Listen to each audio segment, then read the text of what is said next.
Ghislaine Maxwell, a long-time associate of convicted sex offender Jeffrey Esptein, has appeared for a deposition before a US House Congressional Committee investigating the federal government's handling of the Epstein files.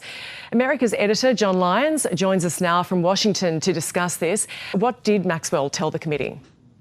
Well, Gemma, unfortunately, Ghislaine Maxwell did not tell the committee much at all. This had been much anticipated because from the whole horrible Epstein network, which was essentially an organised crime and pedophile network when you look at it, and horrible sort of connections with all sorts of powerful people around the United States and elsewhere. And she knows everything about this operation. She was both a long-time partner, both a personal and a business partner of Jeffrey Esptein, and given Jeffrey Esptein is dead, Ghislaine Maxwell knows where, all of the horrible things happened and what happened and how they happened. She's now in jail in Texas, serving 20 years for her role with Jeffrey Esptein.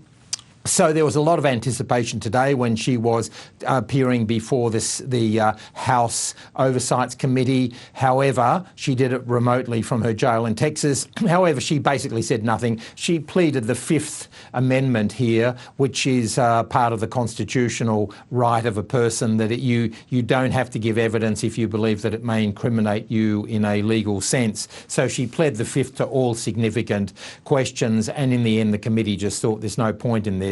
But the interesting thing too that came out of it is what her lawyer actually said.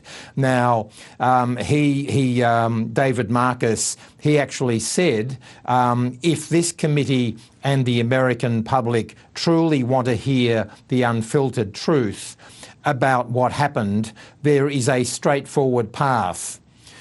He said that Ms. Maxwell is prepared to speak fully and honestly if granted clemency by President Trump.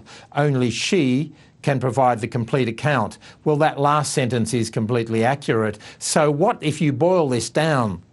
That's the context. The headline is essentially that a woman convicted of being part of Jeffrey Epstein's organised crime network is saying that she will, if President Trump gives her clemency, she will testify and clear Donald Trump of any wrongdoing or any imputation in this. So it's an extraordinary situation where her lawyer is publicly making an offer for clemency to the President of the United States, which would directly benefit the reputation of the President of the United States.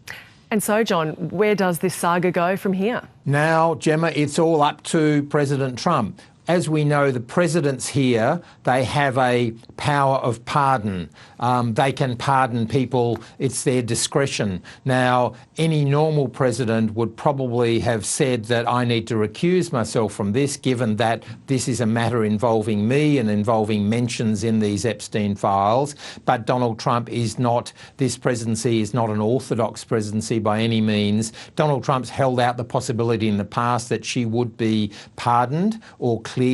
Now, that would be an absolute outrage for the survivors of Jeffrey Esptein, of which Ghislaine Maxwell was complicit. That's why she's sitting in jail. And so I think that Donald Trump, if he wants to give her clemency, wants to clear her, I think there'd be a huge backlash, because the MAGA base, the MAGA purists, Marjorie Taylor Greene and people like that, are already very angry that Donald Trump hasn't made more of an effort to have these Epstein files brought out more quickly. And so I think this would be a massive slap in the face for all the survivors of the Epstein organised crime pedophile network, as well as many in the MAGA base here in America.